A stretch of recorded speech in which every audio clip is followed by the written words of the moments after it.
In one sentence, what are we talking about here? We are talking about nothing less than preventing the generation of our children, not in 5 generations, but our children, to live in a world which is not a complete catastrophe. That's seriously what we are talking about. Nothing less. So let's look at governments, and unfortunately the best way to assess what we can expect from each of these key players is to look at what they have done so far. What is their track record?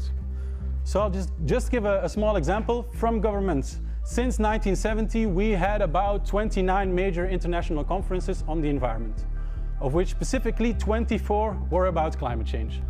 And since that time, we have not decreased, but we have increased our greenhouse gas emissions with 140%. That's more than doubled, okay? Now I'm a project manager. If I look at this as a project, I would say, cancel that project. This clearly isn't working. Now, let me be clear. I am not saying that we don't need governmental solutions, because we absolutely do. And I'm not even saying that we don't need international conferences.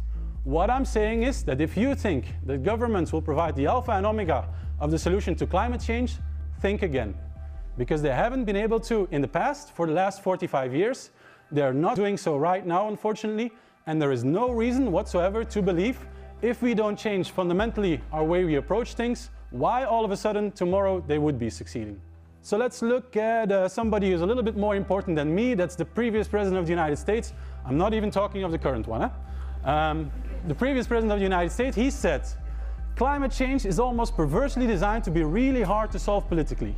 The natural inclination of political systems is to push that stuff off as long as possible.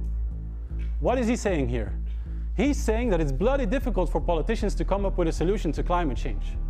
Now, why is that? Well, let's look at primary motivations. What drives a politician more than anything?